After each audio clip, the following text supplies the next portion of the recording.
falar sobre a criação do Sol. E é um tema bastante controverso, já que existem diversas teorias, mas a mais conhecida é a que o Sol foi gerado a partir de uma nebulosa, que é uma nuvem de gás e poeira cósmica. E há 4,6 bilhões de anos atrás, uma supernova ou outra nebulosa teria passado perto dessa nebulosa, gerando um colapso gravitacional. Com isso, o núcleo dessa nebulosa se contraiu, ficando denso, aumentando a temperatura e a pressão, juntando os átomos de hidrogênio para gerar o hélio. E com isso houve uma grande explosão em que, gerando o calor e o brilho do Sol que vemos hoje em dia, né, em forma de radiação solar.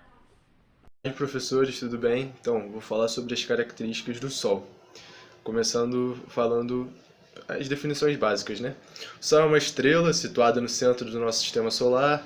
Sua gravidade mantém girando em sua órbita desde os maiores planetas até pequenas partículas de detritos. No interior do Sol são produzidas enormes quantidades de energia, através de reações de fusão de hidrogênio em hélio. Essa intensa energia é nossa fonte de luz e calor. Sem ela não existiria vida na Terra. Ela é uma estrela anã, amarela, e sua idade é de cerca de 4,6 bilhões de anos.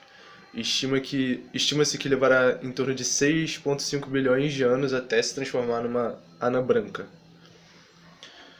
A superfície do Sol tem a temperatura de 5,5 mil graus Celsius e aumenta em direção ao núcleo, onde atinge cerca de 15 milhões de graus Celsius. Seu campo gravitacional é fortíssimo. O período de rotação no Equador é de 25 dias terrestres e nos polos aumenta para 36 dias. Ele está distante da Terra cerca de 149,6 milhões de quilômetros. E o Sol é tão grande que caberia dentro dele 1,3 milhão de planetas do tamanho da Terra. As interações entre o Sol e a Terra produzem as estações do ano, o tempo, o clima e as correntes oceânicas terrestres.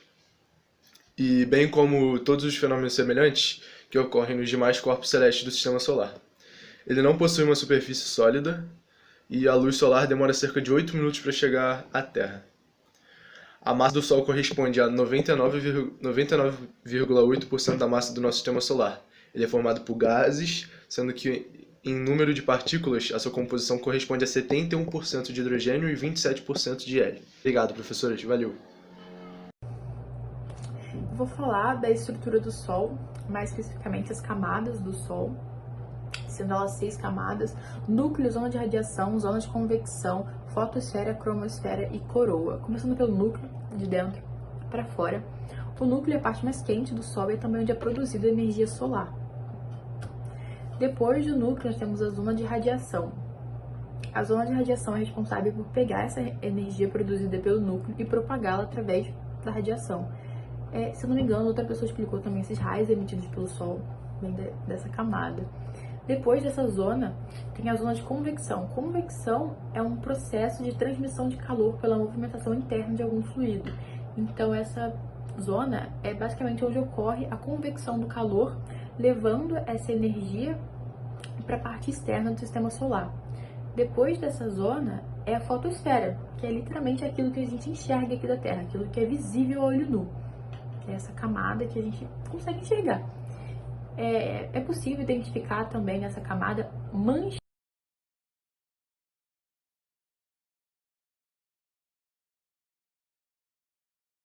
solares. Eu vou tentar deixar uma imagem aqui dessas manchas solares, mas ela basicamente se dá devido à redução da temperatura do seu campo magnético e também pela pressão de massa gasosa do Sol. Depois dessa fotosfera, isso é devido ao seu campo magnético. Cromosfera, que é basicamente uma camada de transição da fotosfera para a última camada solar, que é a coroa. A coroa é a parte luminosa, a parte mais luminosa do Sol, com 2 milhões de graus Celsius.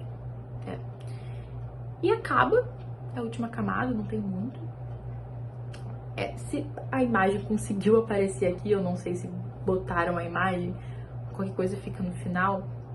Dá pra ver também uns raiozinhos assim em volta, que são proeminências solares. Essas proeminências solares não são devidamente uma camada, mas são estruturas enormes e brilhantes que se destacam na superfície do Sol. Mas as camadas em si são só essas 6: núcleo, zona de radiação, convecção, fotosfera, cromosfera e coroa. É isso.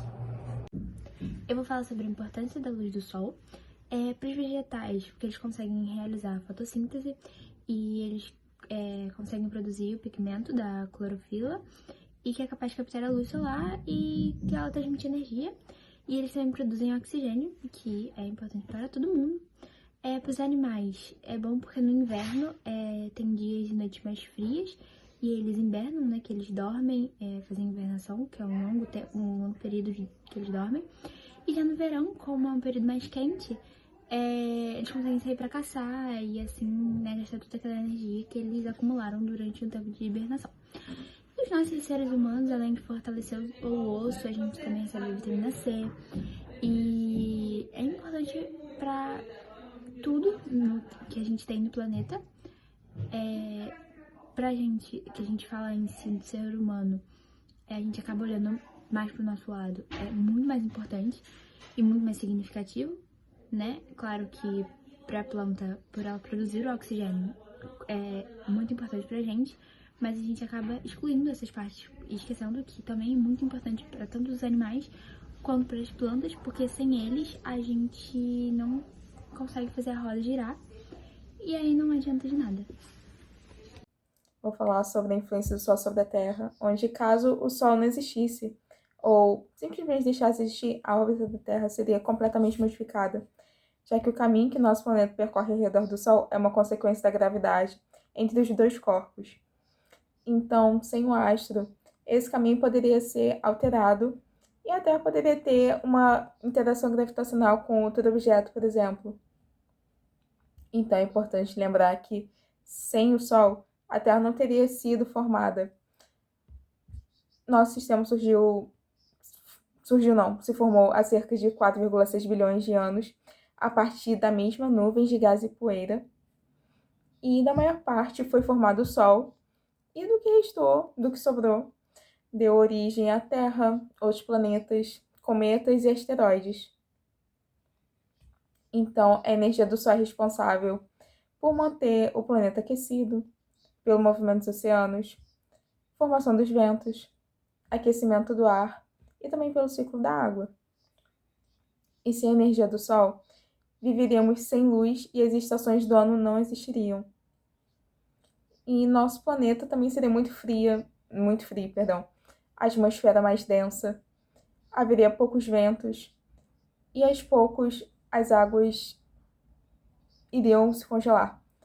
Então, além de ser essencial para a Terra, o Sol também é muito importante para os seres que vivem aqui, já que a maioria dependem da luz e do calor do Sol para sobreviver.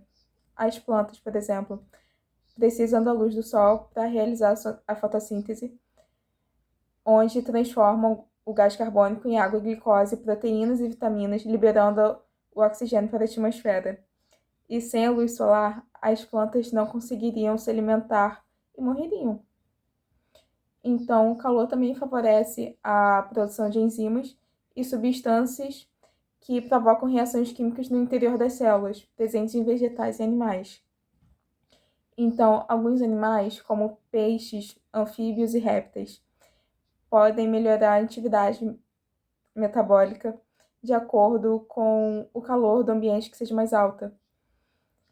Então, assim, o organismo ganha energia para continuar funcionando.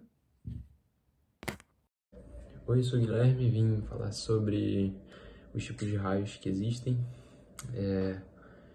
focar mais nos raios ultravioletas, que são os mais prejudiciais na nossa saúde, mas a gente tem aí, vai estar aparecendo uma imagem, eu acho que por aqui, de raios infravermelhos, espectro visível, que são os raios que a gente consegue ver, e os raios ultravioletas. Os raios ultravioletas agem ali em torno dos 100 aos 400 nanômetros, já o espectro visível ele age ali dos 400 nanômetros a 800, vai ter aqui uma imagem provavelmente falando, ou outra aqui embaixo, e o infravermelho que vai de 800 em diante. Vou dar ênfase nos raios de ultravioletas, que são divididos em 3 tipos, o UVA, o UVB e o UVC. O UVC, ele não é tão prejudicial à nossa saúde, até porque eles não passam da nossa camada de ozônio, né? Então não tem muito com o que se preocupar. Tem os raios UVB, que são, mas a gente já tem que ter uma preocupação maior, por conta que eles são aqueles raios solares que deixam a pele avermelhada, e esse sol que a gente pega em praia e a pele fica vermelha, essas coisas. E os raios UVAs, que são bem mais preocupantes, que são os raios mais fortes, que podem causar queimadura e que são os raios que estão expostos ao dia todo, independente do clima ou qualquer coisa do tipo. E é isso. Oi, eu vou falar um pouco sobre o relógio de sol. O relógio de sol é um relógio que indica as horas conforme a projeção da luz solar. A necessidade de medir o tempo para a época do plantio e da colheita culminou na construção do relógio de sol pelos babilônios.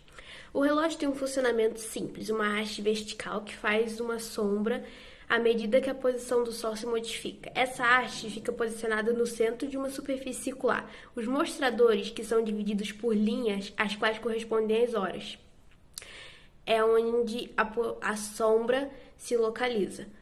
Para o funcionamento do relógio ser perfeito, ele precisa estar alinhado com o eixo da Terra. O principal relógio de sol construído pelos egípcios e o mais antigo do mundo é o obelisco, sendo datado 3500 a.C. O outro é o Stonehenge, um monumento pré-histórico que era utilizado como relógio de sol. E por fim, a utilização deles hoje em dia é como relógios apenas para decoração, em praças e jardins. Eu vou falar as curiosidades do Sol. Vou falar algumas.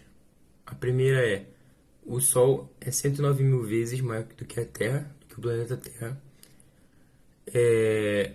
Ele possui 4,5 bilhões de idade, que se formou com o colapso da nebulosa solar, que é principalmente formada por areia.